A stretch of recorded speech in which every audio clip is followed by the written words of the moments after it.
Hey GBA fans, it's your friend Choice CJ here, and I'm bringing you guys my team builder for week 4 of the D-League season number 4. We are going up against Melantosh, and he is the coach to the Exeter Chiefs Electivires, which is a very interesting name, quite unique. Please go check him out. He has a really good attitude about Pokemon that I really like. He seems to really enjoy it and, just tries to have fun in every game. And that's not to say he doesn't, try very hard to win. I just mean, he gets a lot of satisfaction out of battling. Not that he's, trying to bring, weird sets and things like that. So hopefully that makes sense. He was an MPL for a short while I was new this season, and then he dropped out so that he could focus on D-League. Let's take a look at his team. He has Zygarde 50, Mew, Cobalion, Rotom Wash, Snorlax, Piloswine, Gengar, Spiritomb, Victory Bell, Slurpuff, and Charizard. So he has threats on threats on threats on his team. Zygarde 50 applies a lot of pressure to my team. I had to make a transaction specifically to deal with Zygarde this week. And yeah, in case you guys did miss it from the transactions video, I did drop my Roserade for my Celebi, and I'll talk about that in just a moment.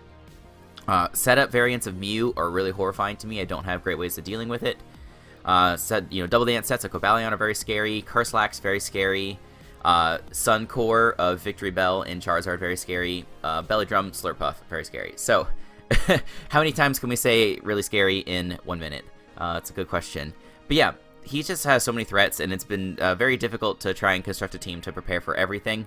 Because I've gotten blown back in a bunch of mocks by things like Z Outrage, Zygarde, Belly Drum, Slurpuff, things like that. It's just been very, very difficult to deal with. But I think I've got a decent team at this point. Shoutouts to everyone who gave me a mock. I got one from Omega and also from Jake. And big thanks to the front office for the help this week. Jacob as always, Omega, Phantom Base, Confusion, Bronson, and Josh, aka Ultra Player. So thanks to all of those guys for sure. Let's just go into the matchup here. Our first Mon is like I said, our main check to Zygarde, and that is our Celebi, aka Davos Seaworth. If you're a Game of Thrones fan, obviously you know that Davos Seaworth is the Onion Knight, and Celebi is kind of like the Onion Pokemon. Whether that's literally true or I'm just making it up, it kind of seems like an onion. So we've got Leech Seed, HBI, Psychic, Protect on this set, and he actually has a difficult time breaking through Celebi. Unless he uses one of his setup mons. And so, in case of something like Z Outrage, we do have Protect there to try and take that as well as possible. Because once he uses that up, I mean, Outrage still hits pretty hard on its own, no doubt. But we can at least hit it up with an HP Ice and do a tremendous amount of damage to it in return. And if it's locked in Outrage, I have ways to revenge kill it. Psychic is there, so that way I can do decent damage to things like Cobalion if I need. And just a lot of his mons in general. And Leech Seed was a last-minute add. I think Leech Seed's actually really nice in this matchup. It's true that Giga Drain would have been nice to hit things like Rotom super effectively and potentially Piloswine. But Leech Seeding both of those things and going for the combination of Leech Seed and Protect is just as good. And then we can put them in range of Psychic and do good damage that way. So he just doesn't have a great way to break through Celebi. He doesn't have a bug type, I don't think. He does have Victory Bell to hit me with super effective poison. He does have Gengar, and he also has Spiritomb. But versus a lot of his team, Celebi just sits there, which is really nice. This EV spread allows us to outspeed an Adamant Zygarde, and then the rest just goes into HP into defense. I have this at level 100, so that way when I put it into the game, I have all max IVs on this thing. Because obviously at level 50, you can't have max IVs with hidden powers. But at 100 you can, because then you get the IVs for the hidden power that you need, and then you can bottle cap the rest. As a backup Zygarde check, we do have a physically defensive Suicune. And we've got Scald, Ice Beam, Rock, Toxic, and Roar. And I think we put just enough speed on this thing for a 0-speed Mew, which is somewhat likely because Mew is kind of his only way of dealing with a setup Terrakion. And it doesn't even do that particularly well. I guess if he brings a Cobalion or something, I'm going to be expecting it to be Choppleberry. Because otherwise, yeah, he does not take hits from Terrakion very well. But yeah, this is a secondary check for Zygarde. It's called an Ice Beam. Ice Beam in particular for the Zygarde. But this is just a really safe pivot into mons like Piloswine. It can pivot into Mew if it's setting up and go for Roar. It can pivot into Cobalion and things like that. So it's just kind of a fat, annoying thing. I wish I could have packed a Rest Talk set or some sort of rest set in general, because he doesn't have great ways to deal with it, especially like Rest Calm Mind, because he needs like a physically offensive Victory Bell to deal with that, or Taunt Mew, and like that's pretty much it. But I felt like Toxic was too important to not run this week, and also Roar was too important, and Ice Beam was too important. So yeah, like Ice Beam, Roar necessary. I can't put Rest Talk as those last two moves. It's not really going to do very much for me. So the next mon we do have is a Choice Scarf Lion-O, aka Raikou, and this was important because in my first mock I got like almost 6-0 swept by a Belly Drum Slurpuff, and this Raikou does outspeed Slurpuff at +2 speed. It also has some other advantages. It outspeeds a +1 Zygarde. It outspeeds a +1 Charizard if he chooses to run like a Dragon Dance variant or something cheeky like that. It outspeeds Victory Bell and Sun. So lots of good utility with this Raikou set here. We just have Dual Stabs, Hidden Power Ice, and then Toxic. You know, his switch-ins to this thing are pretty safe, being his ground types, especially Piloswine. And so if we can Toxic that thing, that's a very beneficial situation for us, because Piloswine is one of the main things he has that's stopping my Latios in the back, and we will look at that in just a moment here. So yeah, this is sort of just a safety button. I was running Scarfed Arm, but it doesn't outspeed Slurpuff, as I was mentioning, so that's why we have this set here. Next, we do have a Lumberry Drapion, kind of Spadef, kind of offensive. This is a pretty decent response for Gengar, Mew. It can even take a hit relatively well from Victory Bell if it's not Natural Gift Ground. That's something I have to be aware of.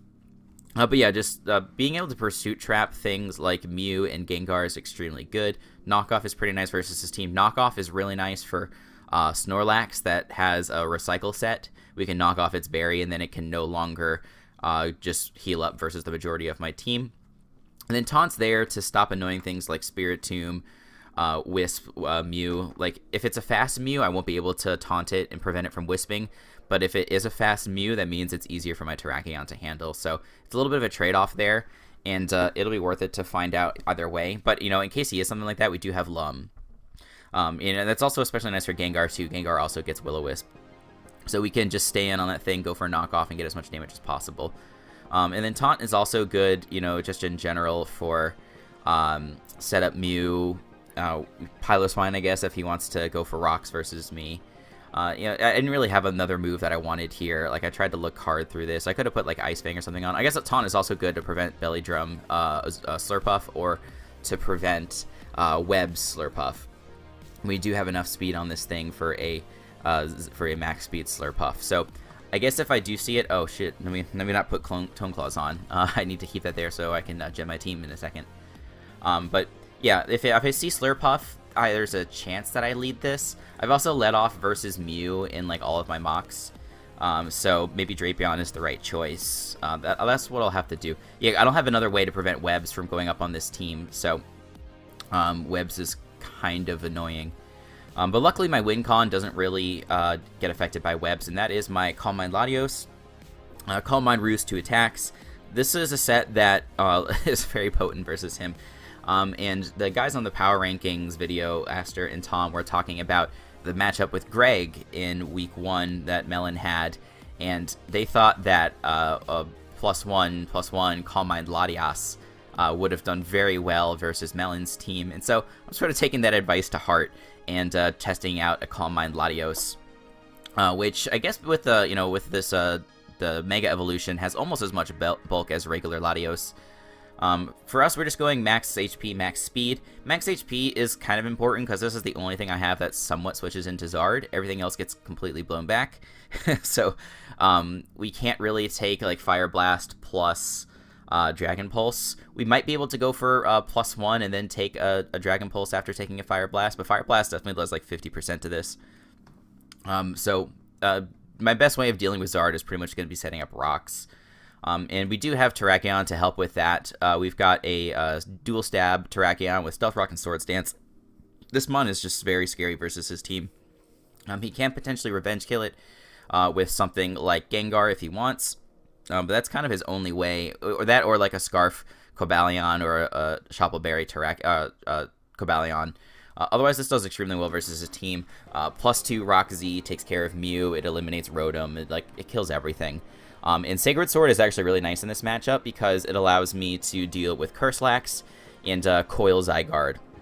I guess Coil Zygarde should be able to pretty easily kill me anyway. But if I can at least get it weakened to the point where one of my Ice-type moves can take him out, or, if I have Latian, I can go for Dragon Pulse versus it or something like that, that would be extremely nice. And it also, prevents him from setting up subs on Terrakion, because he could eventually just coil up and get to the point where a sub is effective versus me. So this should help prevent that. That, ladies and gentlemen, is our Week 4 team. Definitely a hard matchup, but I feel a little bit more confident about this matchup than I did about the one versus Turbo. We're going to be battling in about 40 minutes here, so I'm just going to focus on sort of playing my game like I did in the first 2 weeks, like making aggressive plays and not just attacking what's in front of me necessarily. Putting myself in his shoes and trying to figure out what it is that he's going to do. And I have to be very careful to preserve my checks and my win cons. I just have to make sure I don't sack the wrong Mons. If Celebi and Suicune get too weakened, I definitely lose to Zygarde. So I have to be careful of that. And yeah, so looking forward to it. Good luck, Melantosh. The battle is going to be going up about the same time tomorrow, just like I usually do.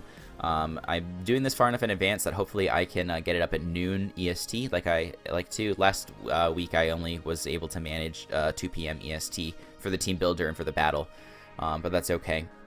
So yeah, make sure you tune in for that. Best way to do that is to drop a sub, so that way you will get a reminder, of course, in your sub boxes when the battles goes live. And I recommend you check out all of our other D-League coaches. All their links are down in the description. Make sure you give them a look and give them a sub. So with that, I will see you guys later.